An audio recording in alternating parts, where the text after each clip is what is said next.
Yes. How has self-advocacy benefited you and or your community?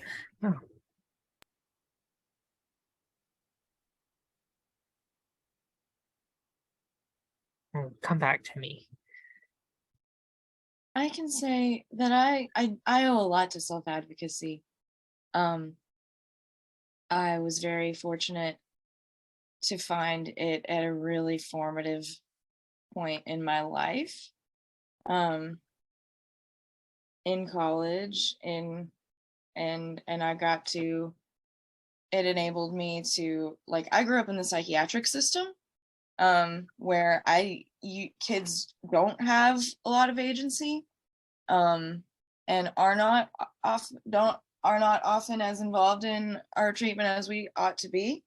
And so I grew up listening to people around me talk about me without me. Um, and uh, straight up self-advocacy got me off of a lot of medication that I didn't need to be on.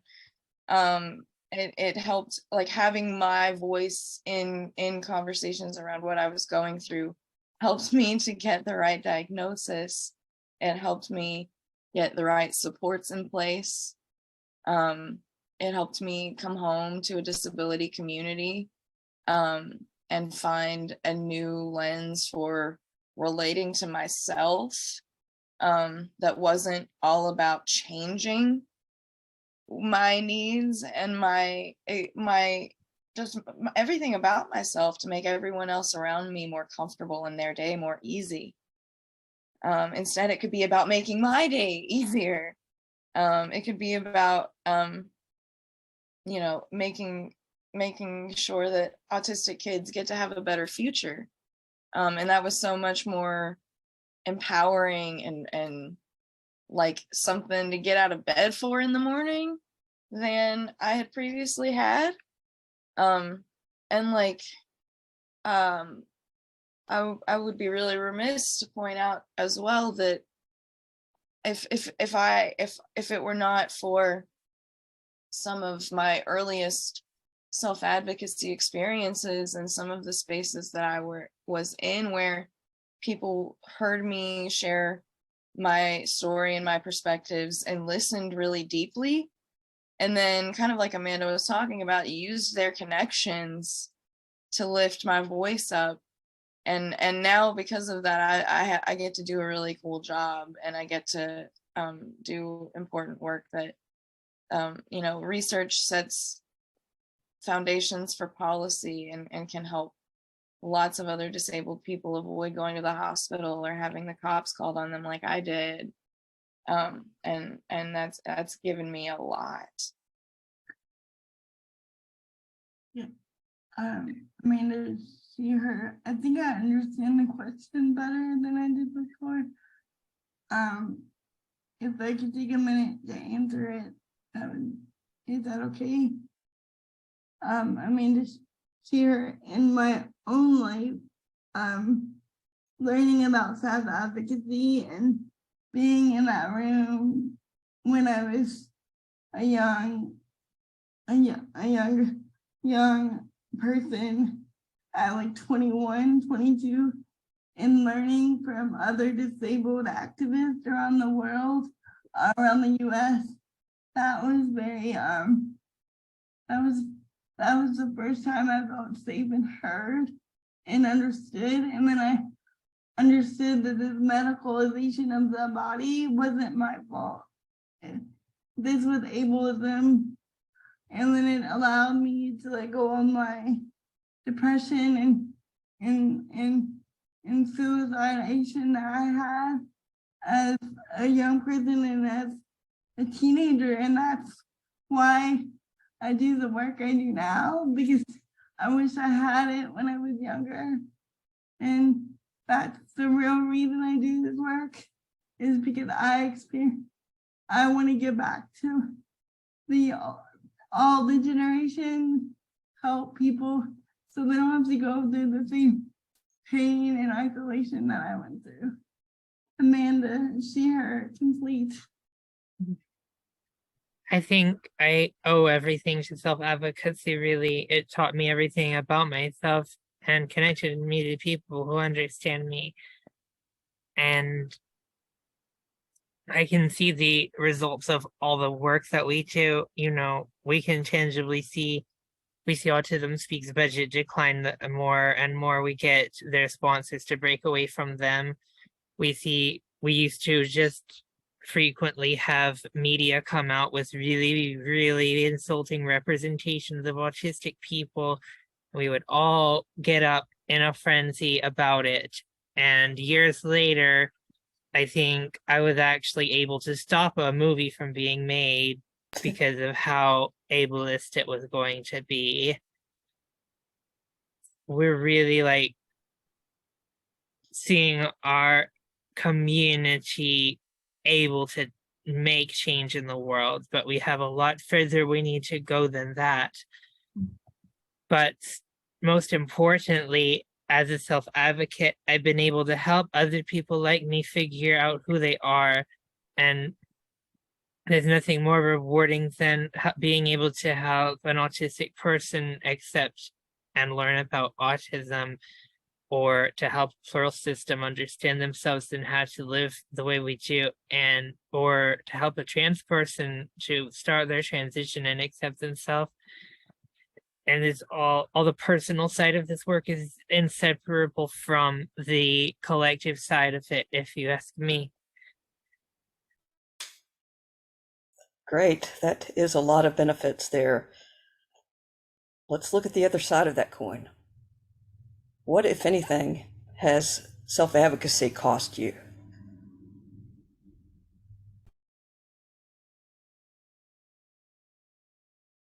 When I read this question, the first thing that came to mind was the concept, like the term that I've heard recently, vulnerability fatigue, of just like you are constantly in this position of, you know, non-disabled people, neurotypical people don't have to constantly explain themselves. You know what I mean? Don't have to constantly justify our ways of being and communicating. And there is a finite amount of time that a new person can talk to me before they start to have lots of ideas and questions about what is going on with me. And there's a finite amount of time wherein I can take charge of that narrative or not, and how that person will respond to me. And that it puts you in this kind of constantly calculating frame of mind that, and not calculating in the sense of like manipulative, but like calculating in the sense of like, okay, they said this, that means this, and so that means I should do this, and kind of constantly adjusting. And it's really exhausting. It's really gratifying when it goes well, but when it doesn't go well, it can, as I was talking about earlier, you can feel kind of like you're beating your head against a wall, or you're not, you're getting burnt out. And I've come away from a lot of conversations like having at times to share really personal things about my like daily struggles with disability to get someone to believe me. And coming away from conversations being like, why did I say that? Why did I need that person's approval or understanding so badly when it's not about me? But for all of the things that self-advocacy has given me, it is hard to say it's not worth it. It's very hard to not just say, well, okay, time to recharge and get better at spotting when that's happening earlier, so I waste less energy, and try again. It has also, on a greater level, it has at times cost me jobs. A job that I really loved and never thought I would even have the opportunity to do. But it came to a point where we were faced with the decision to ultimately choose between the disability community and kind of conforming to what able people wanted of us and not, you know, really being in our principles or in our values, and potential and betraying other disabled people.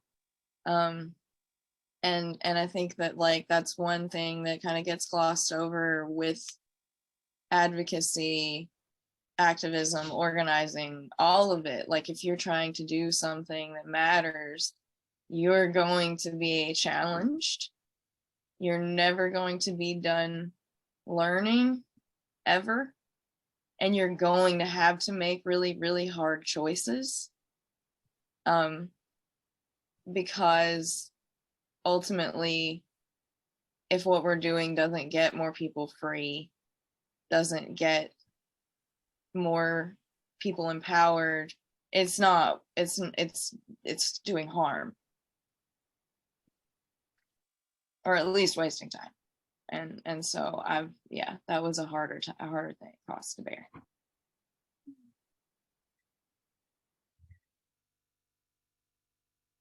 Bouncing off what Micah said, because I was sitting here thinking, and for the last several days have been thinking, well, like, how has self-advocacy hurt me? And I was coming up with a blank, but some of the things that you said, Micah, made me realize that, yeah, one thing that has happened is I've lost some of the ability to be as private a person as I would like to be.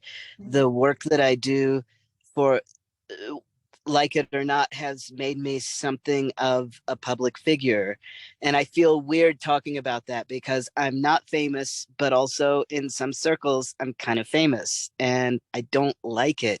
And the reasons I don't like it are, one, I will go to some event and someone, this doesn't happen like all the time, but it happens often enough that it's a thing. They will go fangirl or fanboy, and like, I love for people to read my books. I want people to read my books. In fact, pirate my books, read my books, please, because I want them to be read. And also, there's this, like, way that people approach, air quotes, famous people that's really awkward and uncomfortable and cringy, and I hate when a fellow autistic person does that. And I just want to tell them, like, no, I'm just like you, stop this. It's so uncomfortable. And then on social media, and I wrestled with this for a long time, and took profiles down and put them back up. And part of the problem is, a lot of the work I do, I have to be on social media. I have to signal boost other people's messages and talk about what I'm writing, and just like that's where a lot of my work and my networking happens. But people will send, like, confused parents with newly diagnosed children to me, and treat me like the autism encyclopedia, and tag me in on arguments with people, and like, not just tag me in, but tag me in and say, like, well, Max said, insert big misrepresentation of something I said, and then I have to waste some of my time untangling. I either ignore it, which is hard, or untangle some stuff, or and yeah, I really like that phrase, vulnerability fatigue, because that is such a thing. And I I have realized that there is this love-hate relationship I have with being known, because being known means that I have a chance to do more good and reach more people and help more people. And it also means I have to put up with a whole lot more of all that bullshit I just described. I mean, pardon my language, but that's just, it's exhausting. And so thank you, Micah, for helping me actually be able to answer this question that I wasn't sure I had an answer for. Amanda, she, her, and I want to say thank you to Micah too, because I've been thinking about it also, and I feel the same kind of pressure as someone that has in the past lost jobs because of my advocacy, and really good jobs and jobs that I thought people had my back. But then I've noticed over the years that the people that I was working with and what my goals were in the work and what their goals were in the work are completely different. And that's okay, but we're in different spaces. And I didn't know how to articulate that. And they're just, so, but the loss of like privacy, I think is a good, like the idea of like, because when everyone that I met like once or twice always remembers me because of my wheelchair, and I'm like, I've only had one conversation with you. I remember your face, but I don't know who you are. That kind of thing. And like, and the idea that I can't make a mistake, because if I make a mistake, people are going to question my judgment as a disabled person, and you don't want that, because in that, especially somebody with a developmental or intellectual disability like mine. And over the years, I've learned how to talk about my disability without really talking about the medical part of my disability, but talking about like the ableism on top of it. And that's helped me a little bit deal with that vulnerability fatigue, because when I was a teenager and a younger person, I would just share whatever I wanted, and I didn't have any like boundaries around who I was going to share this with, because they asked me to. But every time I got done with the call, I would cry and be upset and not understand. It's because I was being really vulnerable in front of people, and I didn't have the self-regulation skills and the boundaries to control those feelings. And so that's kind of where the cost of it, and the cost of feeling guilty. If you don't show up, will somebody else show up? And I've learned that somebody else will always show up. And that it's okay to take years off of doing this work, because it is so emotionally draining. And because like I said earlier, we can't take it off at night. It's more than just a job to us, it's our life. And so, and working with people who are in the service world of disability, they sometimes don't fully can comprehend that when you're working with them. Like, it's more than a job to me. This is what I experience every single day. Amanda, she, her, complete.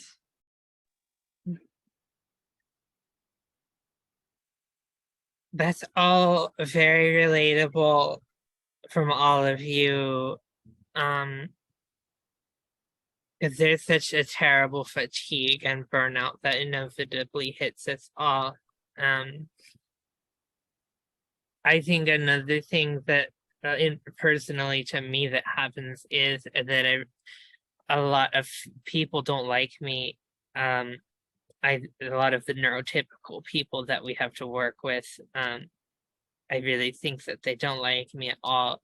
But I feel like in this position as the self-advocate who doesn't have anything to lose, who doesn't working for an employer that they don't want to say too much to piss off, that I'm the one who's able to say anything that needs to be said, and that just makes people really hate me. And I don't mind doing that because I don't really want people to like me on false pretenses anyway, but it's still very exhausting to deal with. People, these holistics will say some really awful things about us, to us, or behind our back. It's very fatiguing. And I want to, like, I relate so much to what Winter was sharing about, like, really about worrying people don't like you. Um, and like, one of the jobs that I lost because of my self-advocacy was not just because of being in my principles, but also that the people above me did not like the way that I said some of the things that I said. But I'm autistic. And they're like another like one of the forms of prejudice that we encounter so often is that there's like a right way to advocate or a right way to share your opinion, when, like Amanda said, this is what we experience constantly every day. We have a very personal and emotional stake in it. And so it's not fair to judge how diplomatic someone is when they're saying something important that affects their life. It's not fair to judge how much weight or like how much you'll really listen to what they're saying just because you don't like how they're saying that, how they're saying it. And that's something that like that that silences a lot of self-advocates and keeps us out of spaces, because there's all these very ableist expectations about how you're supposed to communicate when we can't always meet those. And whether we can or not, it's really not ethical to ask someone to do that when you're advocating for life sustaining support. If your life is on the line, don't tell me. If my life is on the line, don't tell me to calm down. That's so true. Are we ever going to get these autistics to get over the point that autistic people are not going to be polite and follow your little arbitrary social rules, especially when we are talking about something we're very passionate about that our very lives depend on? If they can't get over that, then there's little hope of us working together. Well, I think Um, the big part of them getting over it is helping them to understand that our rejection of it, our inability to match up to it, is not about them. We don't think that you're jerks or hate you personally or think that you're awful and should be like there's a lot of times when non-marginalized people, they think that giving space to marginalized people means being oppressed themselves, and that's not what it means. That's not what we're not rejecting your norms because we hate you. We're rejecting your norms because they're not useful. And also, I think a lot of times they think we're just trying to be difficult on purpose. I get so many variations of, have you just tried not being autistic? Like, they'll never say it like that, but that's what they're saying because they get this, especially I think for so many of us have things that we can do one day and not the next. That kind of uneven thing really seems to trigger something in holistic non-disabled people, where they if you can ever do it, they don't believe you when you can't do it. So then we get cast as just being jerks.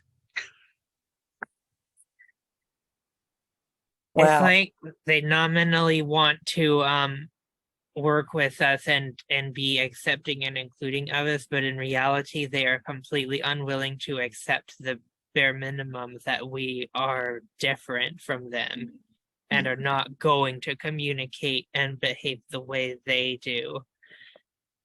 It always makes me think of the movie Hitch, when that's a very silly reference, but there's a part where Kevin James teaches Will Smith how to kiss, and he's like, "You come 90, I come 10," and it's like in Closing the Distance or whatever. And it's like self-advocates are always expected to come 90. And anytime that non-disabled people are asked to change or adapt to our norms, like Max and Winter said, they have a big problem with that. But we are always adapting to them. They don't even see that we're coming 90. They think we're coming 5 and they ask us to meet them halfway.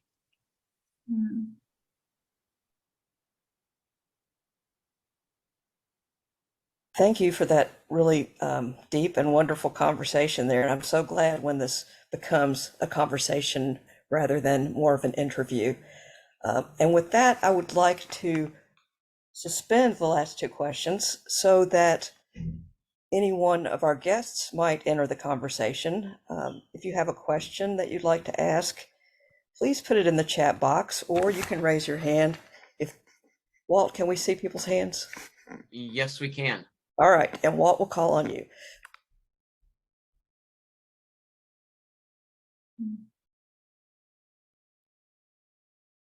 No one is required to answer any questions. If there is a Bill of Rights for panelists, it would say you can skip any question. We do have some comments in the chat. No questions as of yet. One comment came from Maria. The most society impacting activists through history have often faced housing and food insecurity, lack of health care, exclusion from the community, and a shortened lifespan. They pay so dearly for what they sacrifice for the rest of us. Support your local activists. Complete.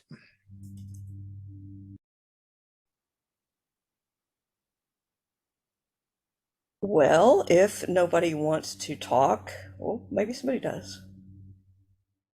No? Well, let's go ahead and do one of these questions then. An agency dedicated to helping people with your disability is conducting a workshop on self-advocacy, and it's being led by 2 non-disabled people. What would you like to say to them? Like, what are you even doing? This workshop is meaningless. It's not about advocacy at all. It's sheer hypocrisy. Nobody should go to it, and everybody should ridicule it. Unfortunately, that's the vast majority of the trainings and presentations about autism that get done in the state of Kentucky by organizations like the Kentucky Autism Training Center. Yeah. Amanda, she, her. I can say that happens with developmental disabilities a lot of times as well. And it's important for activism, like organizations and service organizations, to realize that they're separate and to realize that they have 2 different goals going on. And sometimes they can intersect, and sometimes they have tension in those types of situations. I think, because I don't think service organizations can teach solely service organizations of non-disabled people can teach advocacy or self-advocacy. That's just from my experience and what I've learned over the years, because our goals are different. They're neither good or bad, they're just different. Amanda, complete. I would have one question for those people teaching that workshop. I would say, by teaching this workshop, you have indicated that you believe you understand the needs and purposes of self-advocacy. So how is it that you have not been able to find even one self-advocate to co-facilitate this workshop, which is the minimum that would show that you really have made an effort to understand what you think you are able to teach?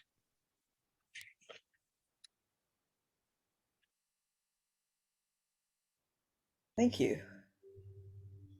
We do have one question. Did anyone else have anything they wanted to add to that? We do have one question in the chat. Do any of you have difficulty dealing with confrontation, even in the middle of blatantly over the line behaviors, up to and including slurs? How do you push past that?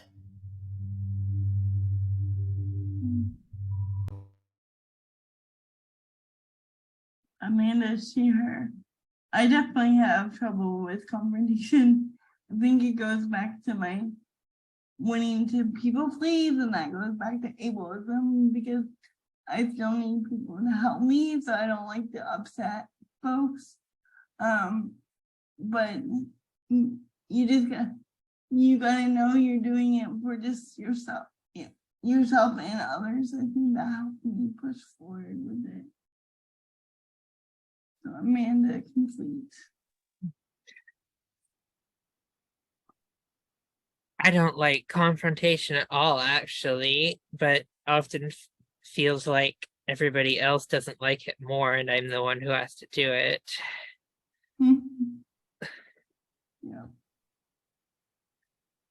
I will admit that I constructed somewhat of a bubble that I'm able to step into and avoid a lot of confrontation and only put myself out there when I know I've got the spoons to deal with it. But a lot of why I've constructed my bubble that I hide in a lot is because in the past confrontation has gotten so bad it hospitalized me. There was a group of really angry mothers of young autistic children who targeted a group of us activists and made face made like fake Facebook accounts and somehow infiltrated some of our private communication, and we never figured out who did that. And they were taking things that we had said privately to each other and publishing them and mocking them and putting them out of context. And it was really was bad. And as a result of that, like I say, I've withdrawn to a bubble a lot. But what I do now, like right now, I'm dealing with someone who showed up on one of my sites, and they made a comment that is very obviously a troll against transgender people, and I could just delete it. What I've chosen to do is that all I said was, I'm wondering what it is you hope to accomplish here.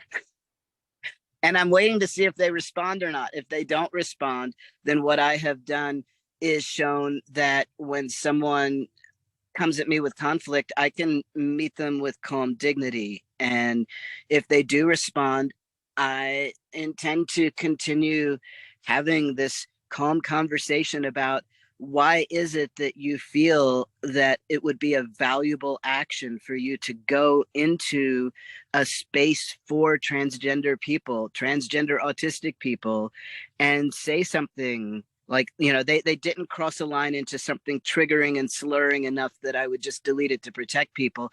I want to have a conversation with them. What do you think? Why do you think this is the right action for you to take? And that's kind of how I deal with all conflict now, is if I can't just hide from it, which is a choice I like to take a lot. I will just remind myself that this is another human being who on some level believes they are saying and doing the right thing. And so let's talk about that, and let's keep everybody's humanity in the forefront in this conversation. And sometimes it works. Sometimes amazing conversations happen, and other times eventually I end up blocking them anyway. But that's how I deal with conflict. Thanks. I'm a really, really anxious person. But I also in some spaces have developed a little bit of a reputation for being a contrarian at best, I guess. And the older I get, the more that I think that like I feel a responsibility. I think I related really hard to what Winter was sharing about being the person that hates conflict the least. and feeling a sense of responsibility to not to ensure that certain viewpoints do get heard, or that certain, and the main two things that help me with that are just like knowing and being really grounded in what my values are, and like a big part of that is the other piece is that I strongly believe that conflict can be generative. Like I'm really learning to pick my battles, and discern, who's a bad actor. And there's some confrontation, there's some times where it's like, I kind of did this the other night, where it's like somebody just really wants to have their opinion, they just want to say their opinion. It's like, you don't really get to do that. You kind of need to recognize whose house you're in. And so like a lot of it is like I'm grounded in my values, my sense of responsibility to my communities, to my fellow self-advocates and stuff, and that kind of helps me kind of ignore all the anxiety and recognize when something needs to be said. We do have one more question in the chat that I want to give you a chance to address if anybody wants to. It's from Stephanie Meredith, who asks, what is your advice for parents for being allies, owning our own experiences without overstepping? I would start off by saying I don't like the word ally. I think it's been used as I'll just leave it at I don't like it. There's a lot of problems with that. I think that if you want to be helpful to your child and be what I'm assuming you're viewing as being an ally, that you consider reframing it into being a supportive collaborator. And that means listening to your child, remembering that yes, you have your experiences as a caregiver and a family member and someone who loves someone who is disabled, and their experience of being a disabled person must always be the center of all of that, because your experience is about you, but your experience about your relationship with this person needs to put their needs and desires and privacy first. So, for example, if you don't know for sure how your child feels about you talking about their disability, then you must scrupulously protect their identity so that someone can't just go Googling them, some future employer or someone who wants to ask them to marry them or whatever, and find things that you've said about them because you put your name and their name and told their personal details. Always assume, you may think, oh, my 3-year-old is never going to this or never going to that. Wipe that out of your head. Always assume that anything you ever say about parenting your child is going to be public knowledge forever. And if you don't have their permission, their explicit, what's the word I'm looking for? Unforced permission, unmanipulated, unguilted permission to share their stuff, do not share their stuff at all. That's fundamental. And beyond that, just center them, listen to them, understand them. That's your role as someone who loves and mentors and guides and nurtures this beautiful person in your care. I would like to share my, oh, go ahead, Amanda. I'm sorry. No, go ahead. Amanda Shearer. I'm not a parent, and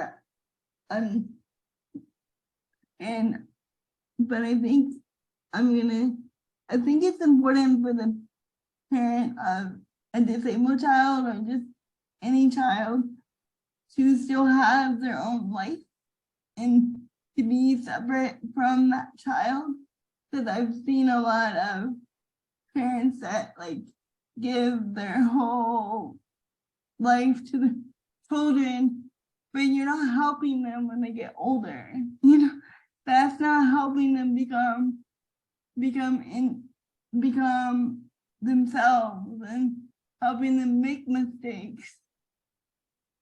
You know, I think parents that don't lose themselves in their child's identity is so important, because that child will have to live in a world without them someday, and your job is to give them the tools to do that with you still in it before you're gone.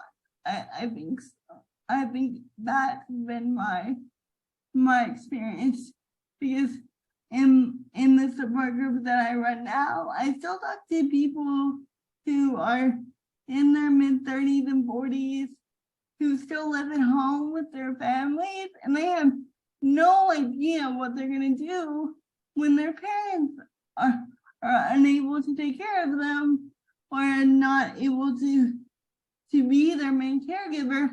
And that is scary, and they're not ready to have that conversation. But I think it's up to the parents never to lose their own identity in helping to support their child be the best person they can. So, Amanda, her complete. Thank you. We are officially out of time, and I always hate to shut down a good conversation, and I'm willing to stay with it as long as you are, but I believe that that is against some sort of rule. Walt, what's going on here? I do want to say thank you all for taking the time out of your day to share your experiences and expertise with us. We are so grateful for the variety of perspectives which brought richness to the conversation. Thank you for this informative panel. We wish all those who have to leave at the top of the hour to be well and stay safe.